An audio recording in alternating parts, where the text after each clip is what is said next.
Today, we're going to look at how modern wealth really works.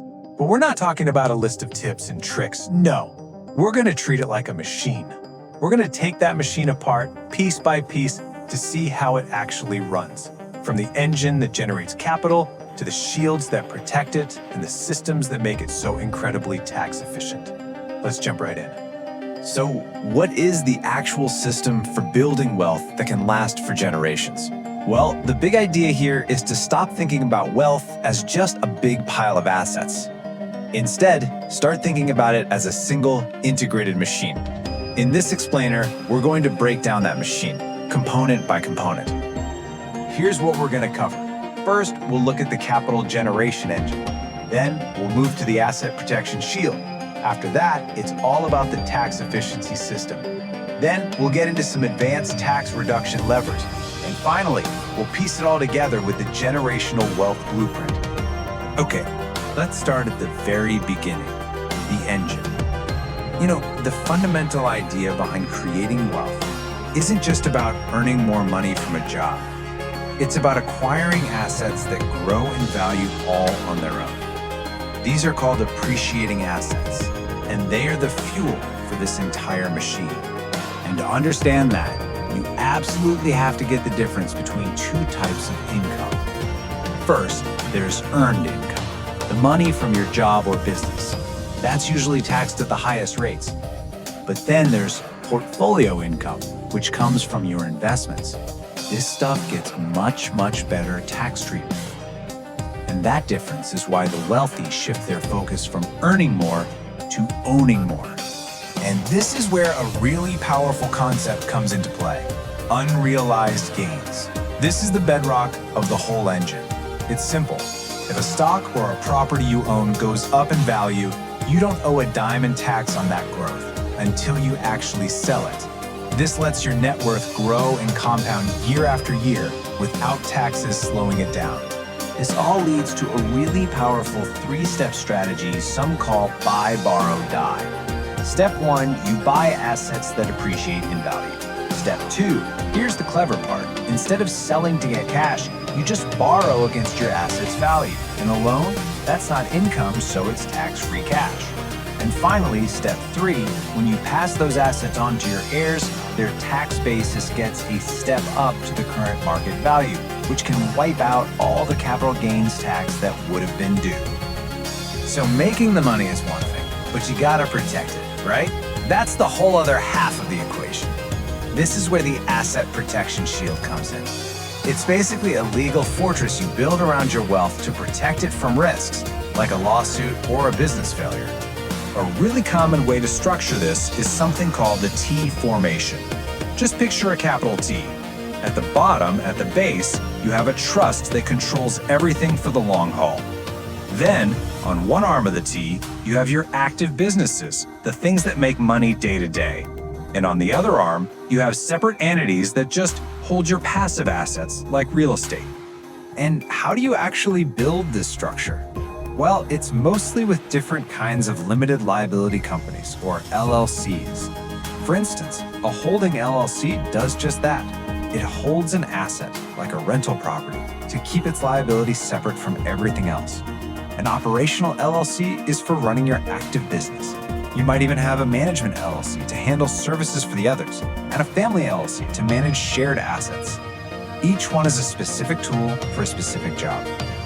Okay, so your engine is running and your shield is up. Now we need to talk about efficiency, specifically tax efficiency. This part of the machine is all about fine-tuning everything to legally minimize the tax drag, which lets your wealth engine run that much faster. So here's a huge question for any business owner. How can I legally change the way my income is classified to lower my tax bill?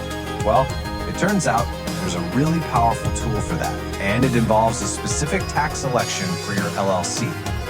Let's break this down.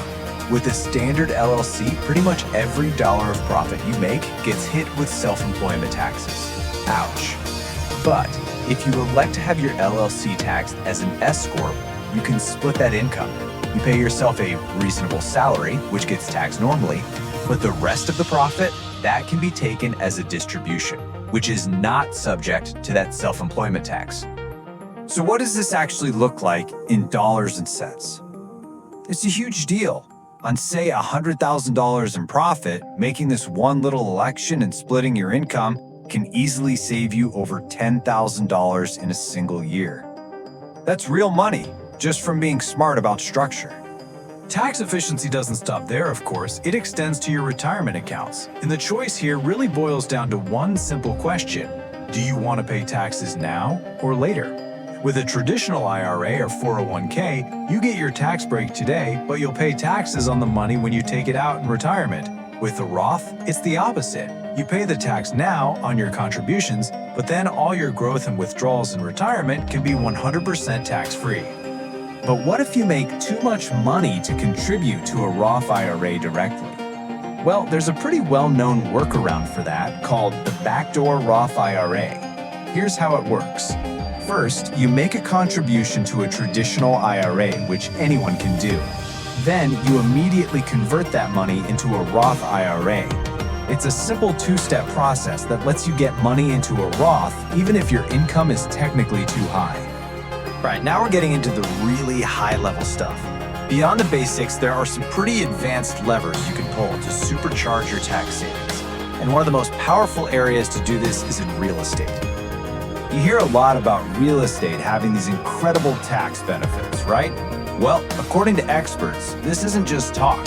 It's because of very specific and very real mechanisms in the tax code that smart investors can use to seriously cut their tax bill, often on their other income too.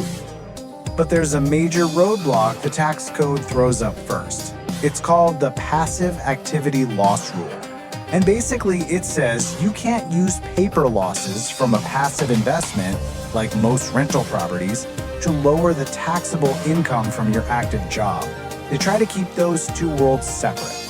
But, of course, there's a way around that roadblock. It's often called the short-term rental loophole. Here are the keys. The average stay at your rental has to be 7 days or less. You have to materially participate, which usually means spending at least 100 hours on it. And you have to spend more time on it than anyone else. If you can check those boxes, suddenly those losses aren't considered passive anymore. And this is where it all comes together. First, you qualify for that loophole. Then, you get a special study done called cost segregation that lets you accelerate your depreciation deductions. This creates a massive paper loss in the first year. And because that loss is now considered active, you can use it to directly write off your high tax income from your W-2 job or your business. It's an incredibly powerful combo. Okay, this brings us to our final component, the blueprint. We've built the machine, we've tuned it up. Now how do we make sure it lasts for more than one lifetime? This is all about making the entire system durable so it can be passed on efficiently to the next generation. A key tool here is something called a family LLC. It's like a central control panel for the family's shared assets, whether that's a vacation home or an investment portfolio. It lets you gift shares to your kids in a tax-smart way. It adds another layer of asset protection, and it can even help lower potential estate taxes down the road. And finally, what holds this entire complex structure together? What acts as the foundation for the whole thing? It's a trust. The trust is the ultimate unifier.